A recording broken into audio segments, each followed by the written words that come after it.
Not making the top 4 this year is 3-time International Champions Trophy winner Brad De Losa. Brad's consistency and experience at the top level is extraordinary. De Losa's top is loose and De Losa gets it. In this do-or-die battle for a quarterfinal spot, Brad will be up against the man with the mullet, Tasmanian Kody Steers.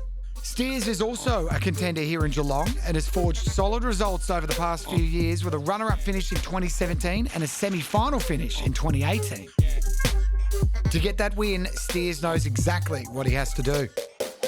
To beat Brad, I'm probably going to have to be in front of him in each leg of the race, basically. I wouldn't say my standing block abilities, outstanding enough to come from behind and beat him in that, so I'm going to have a pretty good run. Let's hand it to the head judge for the start. 3, 2, 1, go! It's a battle of youth versus experience, and it looks like the experience of De Losa is taking the early lead. Steers knows he can't give up much here, and as they hit the underhand chop, their axes hit the wood together. Steers is going to need to come off the underhand chop ahead of De Losa to stand a chance, as we know the single buck is De Losa's strength. It's Steers who turns first and looks to have the edge over De Losa. He's putting his game plan into action as De Losa looks to put a few extra hits on the front side for safety. It's neck and neck. Who's going to drive off first? It's Steers who comes out on top, but De Losa is right on his tail. This is going to be a real battle in the single buck. Steers is really burning his time and is struggling to get the 2-metre cross-cut saw started.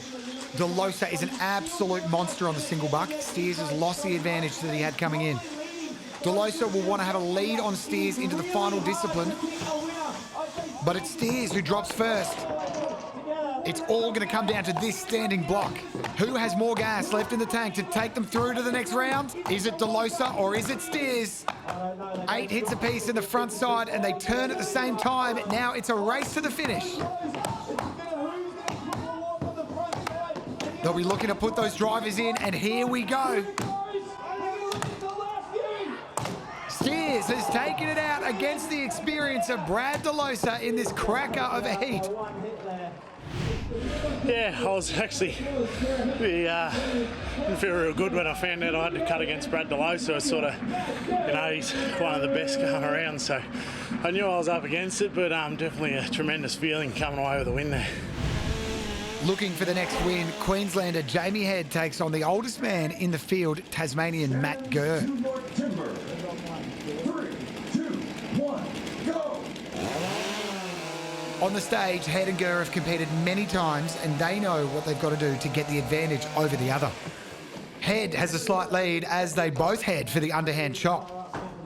2 hits ahead of Gurr and he's powering through, ripping that block to bits. On paper, Head is the bigger hitter with the axe, but has he recovered from the time trial to put that into practice?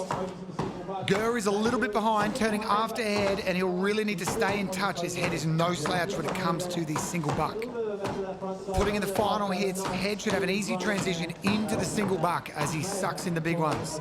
This is where it really starts to hurt as they move from a chopping to a sawing, using every muscle in the body. And Gurr is finally through that underhand. Moving that 2-metre long single buck through that 40-centimetre pine log, Head has had the time to get set and has a huge advantage over Gurr. Long, fluid strokes are what he is after, and that saw is cutting through wood like butter.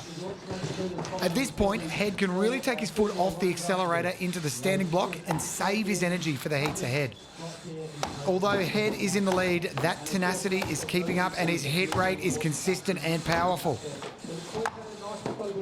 Gurr is now through the single buck, but he knows that his day is done. Last year, Gurr made it to the semi-finals, but this year he will have to settle for less.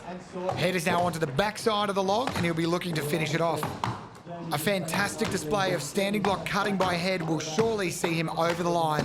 And there it goes. He comes home ahead of Gurr, and that will secure his place in the quarterfinals.